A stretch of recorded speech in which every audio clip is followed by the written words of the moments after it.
I'm Alan. This is Rebecca. We've been married for 15 years, and we have two beautiful twin girls. They're 6 years old. They keep us on our toes all the time. That's what they are, and they're our miracle babies. We decided about a year into marriage that we wanted to have kids, or maybe I just decided. Were you in on that? I was included, yes. But it took us 9 years to get them, so we try really hard not to indulge them, but we really love them, and they're the only babies we get, so. They're absolutely spoiled rotten. Yeah. Basically. Pretty much. We ran into each other my first semester in college and didn't really know each other, but our families are both from the same town, so our parents knew each other and our brothers and sisters knew each other, and we kind of recognized each other as being part of the families that we were from. So we ran into each other at an Institute of Religion class, and in the hallway, Alan snuck up behind me and grabbed me and hugged me and gave me beard burn on my face, and I was like, who is this crazy person? But then we and she then didn't like me at introduced all. ourselves. He wore cowboy boots. It's true. I hadn't really seen any great examples of happily married people, so I just thought, there aren't really any good men out there, so I'm going to go get my doctorate degree. And if by chance somewhere along the line I find a guy who's great, then I'll think about it. We went on a road trip up here to Utah while we were dating, and I had grown up in kind of this chaotic, violent household. And so I was always waiting for my dad to erupt, never knew when he would. On this road trip up to Utah, the trunk was packed with stuff. Yeah. I don't remember where we were going. We drove a small vehicle, so lots of stuff packed in there. And we got a flat tire. And so I got really nervous because in my family of origin, it would have been swearing and blaming and terrible. And Alan says, okay, let's change the tire. He got out, unpacked the trunk. He maybe was singing a song or something, changed the tire, and away we went. And that was totally foreign to my experience of car trouble.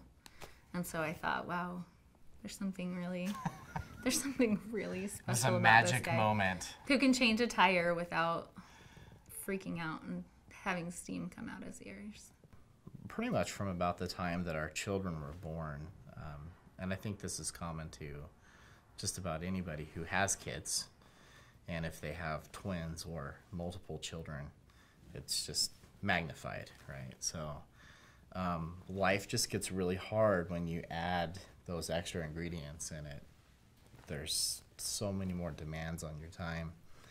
And I think that is when our relationship first started to really experience trials and difficulties that were trying for us. And that is also in the same time period that we kind of started into recovery, or down that road leading to recovery. And that was definitely the hardest part for our marriage, I think. But through it all, I've always felt in love with Rebecca. I've never lost the love that I had for her. It was always something that I was willing to fight for and keep. So even in the hardest moments, the most down times in my life, I wanted to be with her. I wanted to make it work, whatever it would take. And so I know, at least for me, I never fell out of love.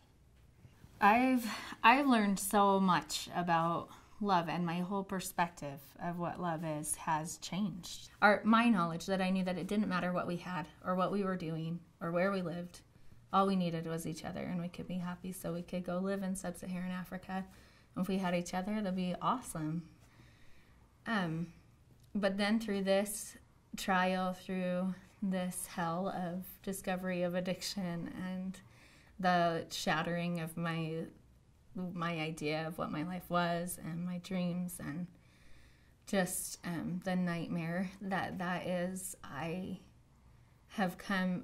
was able to see, even when I didn't feel a lot of love for Alan, and even when I didn't believe that he loved me, I learned a new definition of love, a new idea of love, because he was willing from the beginning to do what I asked him to do. And I was pretty mean, and I was pretty upfront, and I was pretty pushy because I was so scared for myself and for my little girls. And so I really said, okay, this is what we're doing. We're going to intensive therapy, and we are going to meetings, and you are calling the bishop right now.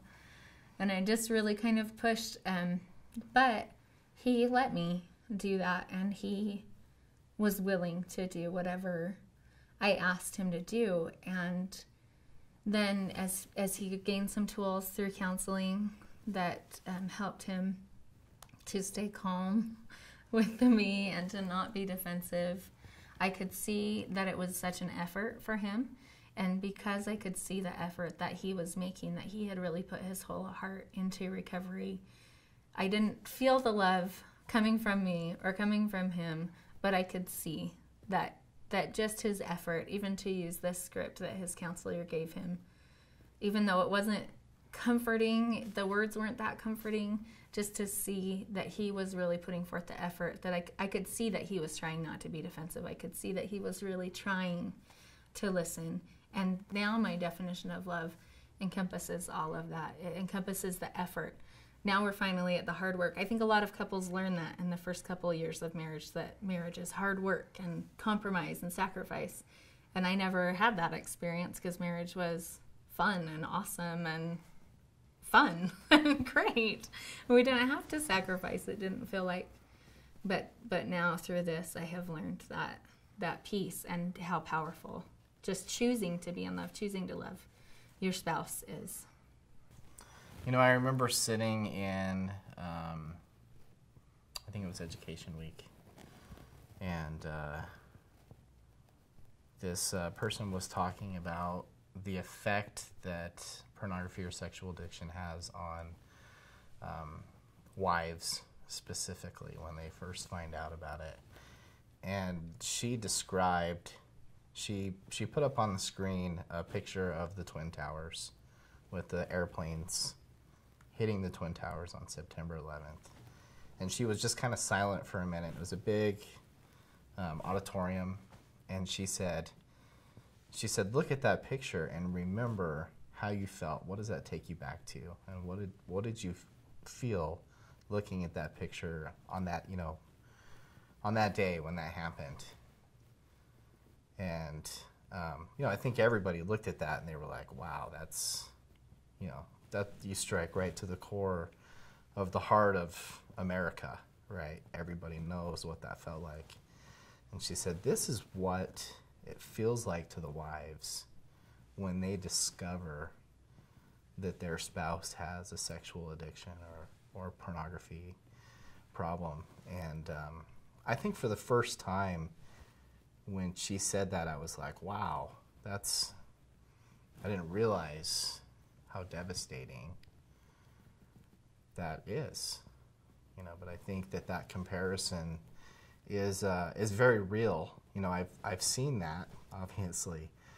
And it's not something that you can just snap back from and recover within a day. It takes a long time and a lot of work to rebuild and put your life and your relationship back together.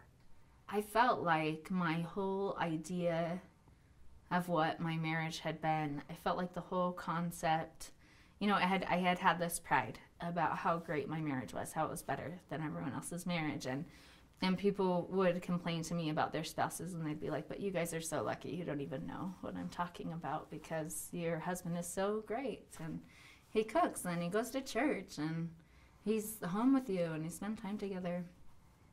I suddenly felt like all of that was fake. Nothing was real. I couldn't put together what had happened in our lives. I couldn't look back at pictures because I would see his eyes and I would think, what were you thinking? Like, where were you? Were you really with me? What were you thinking about? Who are you? What were you doing? Where have you been?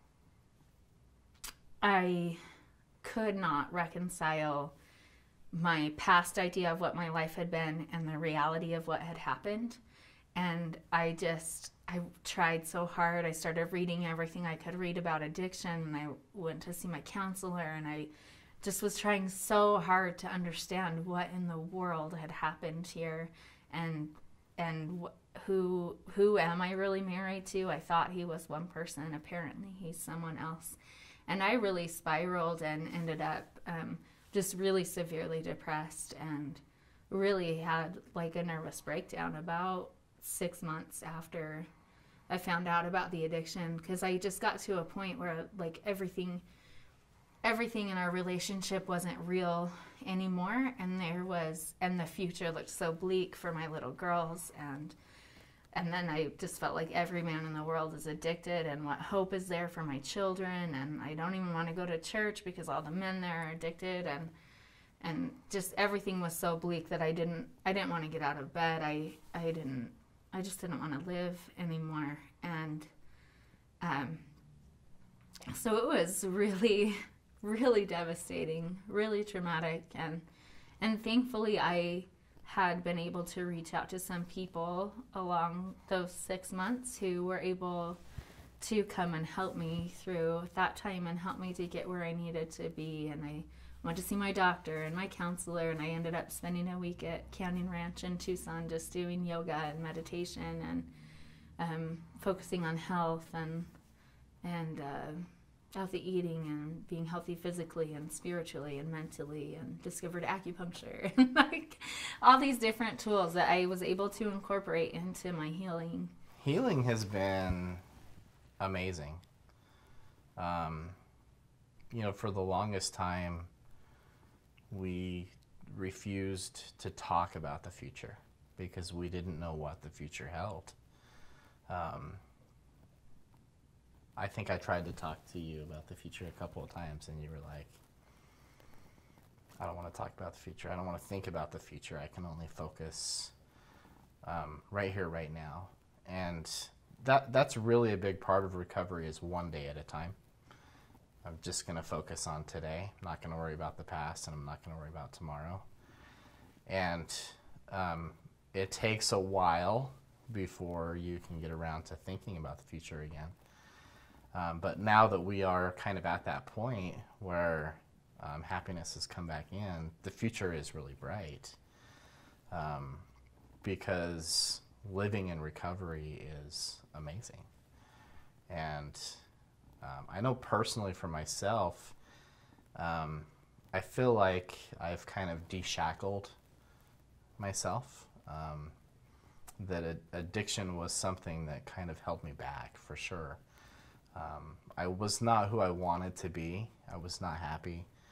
And it really limited who I was and who I could become, because I was not interested in the things that make me happy. It just kind of held me down. And it has taken a while to break out of that and remember who I really am and what I want to do, and realize that, there are no limits, that the future really is bright. And kind of getting back to where we were when we first got married, Rebecca said, like we talked about, we almost joined the Peace Corps. And I remember talking about that, and, we were going to sell everything we owned, and it was going to be okay to go live in some crazy place, and that would be fine. And obviously we can't do that now because we have children, but the hope of doing things like that and knowing that it's possible and that we would be happy, that we could be happy regardless of what our situation is, because we have that love again, and we know who we are, and we know that the future really is bright. Through healing, I've been able to really look at myself, to examine my strengths and my weaknesses, to form a much more personal connection with God, to feel healing and hope. And as I have gone through recovery, as we have worked on our recovery, I've had the opportunity to really heal from the traumatic things even in my past, and I would have a lot of traumatic memories come up that were so shaking for me. But because I think of where we were in the work that we were doing on recovery, I was able to find comfort even in those traumatic moments, to recognize that God was with me even when I was little and felt so helpless. I'm starting to gain that pride again. I don't know if it's a good thing or a bad thing, but I'm starting to feel proud of our relationship again, and like what we have really is true and lasting. Our love is amazing. Our love is awesomer.